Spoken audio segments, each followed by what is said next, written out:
Uh, at the outset, I would like to thank Dr. David and your association for inviting me. A total non-arthroscopy surgeon, but I think we are all united by the fact that the COVID has created a major issue for all of us. So definitely what I am going to talk today is purely my personal thoughts and my ideas on this. 8 weeks before, none of us would have thought that one invisible organism can shut the whole world. I mean, every institution, all the great institutions, all the big business houses, and even the religious places of worship. I mean, it's unimaginable that the Vatican, the Jerusalem, the Mecca, the Medina, all the big Hindu temples around the world, everything is completely closed. But I think we need to look at this moment of despair is what the lockdown does to you will not depend not only on the virus, but exactly on also what we are. The reason I'm saying it is from a personal experience. So just before this started, I had been to Oxford to give the university talk and to Zurich. And when I returned back, I was put on a home quarantine and this sticker came in front of my home. So the first time I was secluded in my home for such a long period of time. And I spent this talking to everybody. And this gave a lot of opportunity to connect to everybody. And then I realized that actually when we talk of lockdown, it affected everyone, but it affected everyone quite differently. I mean, the employed category people, whether they are in the medicine or non-medical field, they looked at it as in a different certain way. And fee-for-service people, if they had medical and non-medical people, they looked at it in a quite different way. And institution owners who had the liability and also the difficulty of staying afloat and keeping everything going, they looked at it in a different way. But it was sure that everybody were affected by these tough times. And one of the things I really liked about when I was listening to many other talks was one by Mahathir, where he clearly said, we should look at these tough times as filtering times, because these times actually allow us to differentiate from people who are also ran during good times from real champions. Because there is nothing great, no big allocate for people who are doing well when things are going right by itself. And it is these times that allow us to stronger individuals to come out more stronger after a major challenge. And we should actually look at it like that. And then I realized looking around that lots of people were working. It is not just that the medical people were working. I mean, when we get up in the morning, you have water in your pipes and electricity in your home, which means many departments are working. You go out, you see the corporation people clearing the city, and so there is a lot of people. The police are there day and night. And so I just realized this lockdown doesn't mean like it is a stay in at home. And personal lockdown is an option. But what you use this time to use is very, very important. And in the first few days, in the first week that I was at home, I learned a very important lesson. I have always been thinking that my problem is I don't have enough time. But the most important lesson I learned was having more time was not a solution. Because with more time, I was performing much lesser than what I normally used to do. And like Peter Drucker said, you find that your work expands to the time available. So what you were doing in half an hour, I was doing in 4 hours time. And I was wasting time as never before. And time is something that you can't recycle. And it was a moment of thought that if you have these 4 weeks of complete exclusive time available, and then none of us have any more excuse of saying that we don't have time. So all the things that we have postponed or all the things that we have failed to do, saying that, oh, I don't have time, then this is a testing time to find out if it was true or it was just an excuse. And we really have to perform much better. You see, in our day-to-day life, we are all managing and performing at the first square.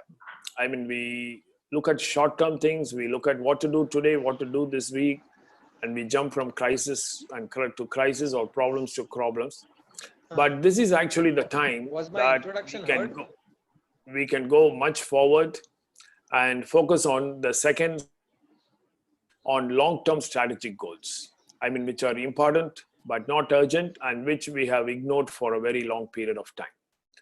So we should look at it as an opportunity to where we can strengthen ourselves. There is a lot of time to do that.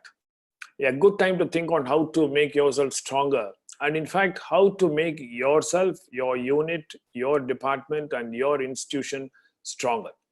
And we have to use this on a long time. But it doesn't happen by itself. I mean, if you just sit at home without a plan, you get up in the morning without knowing what to do, you're going to again waste the time. So you have to write down your top priorities, break them down into large tasks, put it in front of you, and then you will see yourself that you're getting things much done better and better, and you will be performing better. The second lesson I learned is that even though there is a lockdown and there is less work to do, we have to stay close to our normal routine as much as possible, because this is very, very important. So staying at home, it could be so tempting to fall into a more lethargic lifestyle, which could actually lead to negative thinking. You lie down on the bed and you communicate to hundreds of people who are negatively thinking and pinging on the WhatsApp with negative images and negative messages. You are going to be a completely total rundown. Saying something. I think it's very important that we try and maintain the same order of structure from the pre-quarantine day as much as possible. And so even though if you're working for 14 hours a day normally, I mean, you may not be able to do that, or you don't want to do that, but at least wake up go to the bed at the same time, eat meals at the same time, shower, adapt to your exercise regime, and that will get out of your blue, and try to work at least 10 hours, if not 14 hours. And the most important outcome of that will be that it will be easier to readjust to the normal world when it is time to get back to work. The other thing that you can positively do is, with this newfound time, why not do something special during these quarantine days? Something that you always wanted to do, but never been able to do. It may be learning something special or trying to do something. So other than these 1 and 2 square, we need to do something really actually good during this time. But the most important thing to do at this period of time is to avoid the 3rd and 4th square. That is to avoid distractions and interruptions, and more importantly, avoid time-wasting activities. And what more can you have? Because if you use this time uselessly, it is a big disaster. Because it not only brings any benefit, that's okay if there is no benefit, but the stress you get from poor time management can lead to obesity, overeating, health issues, substance abuses, and even domestic unhappiness. And you need to be sure that you're in a positive outlook over this time. And please avoid as much as possible the social media. This is not the time to be in social media, because it is absolutely full of nonsense. So getting sucked into social media can finish your productivity completely. And I think we have to avoid getting too much obsessed over endless coronavirus coverage. This is not going to do anything. I think reading about what the coronavirus is doing to us in the morning news, or just reading it from day-to-day morning papers, it's sufficient. Maybe once more in the evening. But looking at your cell phone or mobile every 5 minutes to see what's happening in Switzerland, what's happening in UK, what's happening, what is Trump telling, what is somebody else telling, is just actually going to completely disrupt. And you find so many people giving their opinions on what Modi ji must be doing and what Trump must be doing, actually not looking at how they can get better by themselves. So this is a time that we have to look at positive activities, exercise, so that you're as physically fit as mentally active. You have to have a plunge into your hobbies. You can do lots of learning. I mean, it's been a big time for me to learn many things. I've read many books, something which I have always wanted to do. And as we always say, spend a lot of time with the family. I mean, this is something that all of us are always complaining. So it is a time to prove that if you have time, you will spend with your wife. And this is a famous slide I used to put: work-life balance is actually work-life balance. So bring your life back to balance by spending more time with your family. Spend a lot of time with your children.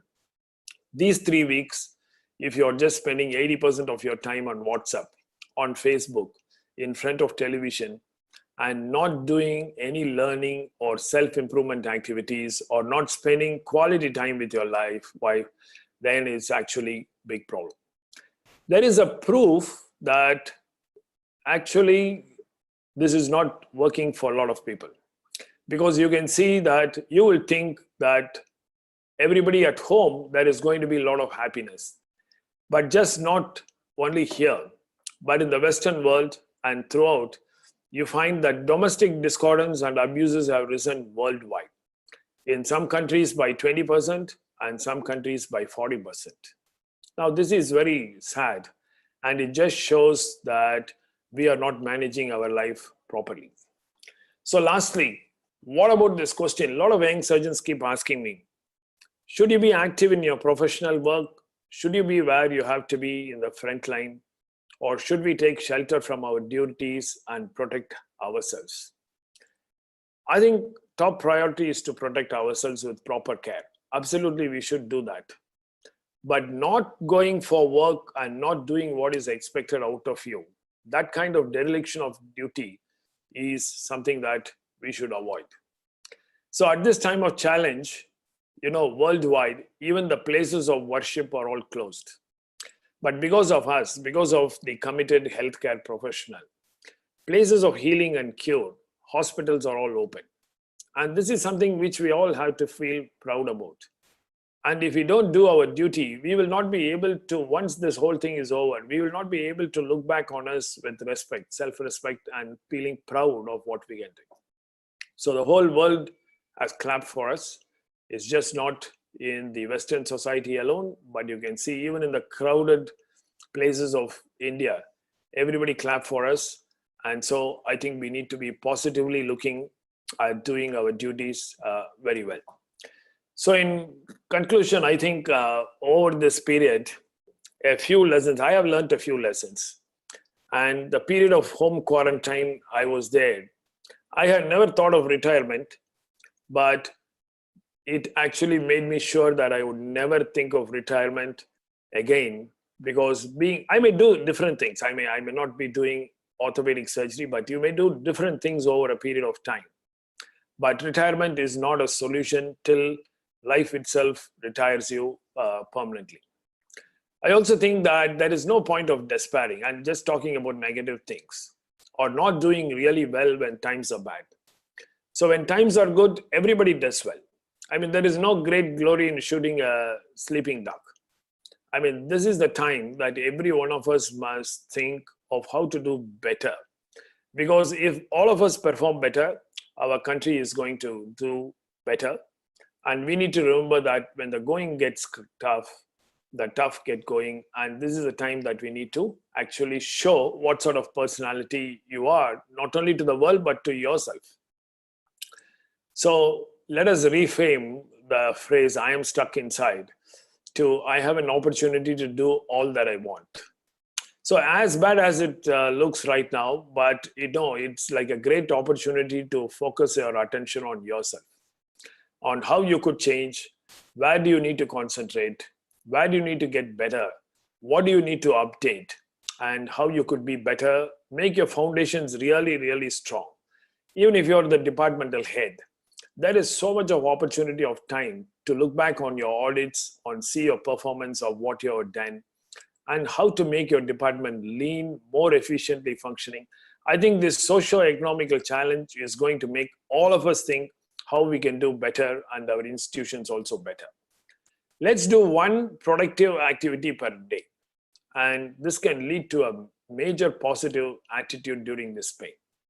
I think all these long avoided tasks, which we have not done for a long time, I mean, this is the time that we really want to do. So we have to have a positive outlook and not think of this lockdown as a stop. I mean, it is just a small pause, a small speed breaker. And during the speed breaker and pause, if we can ourselves positively and look at where all we could improve, then I think it will be a big time, because I'm sure that good times await for people who are brave and use the filtering times to become stronger. So thank you very much for giving this opportunity. I think we all must look at it, this period, as how we can energize ourselves when the world returns back to normal. And with each of us performing better, I'm sure that our entire country will be better. We have done extremely well. I mean, our infective rates and our death rates are one of the lowest in the world, when people were predicting that India is going to be a land of complete mortuary. But we have proved that we can do it. We have to show this, that we can also do much better in our productivity. So thank you very much for this opportunity. I hope that we all stay together and stay well and become strong. Thank you.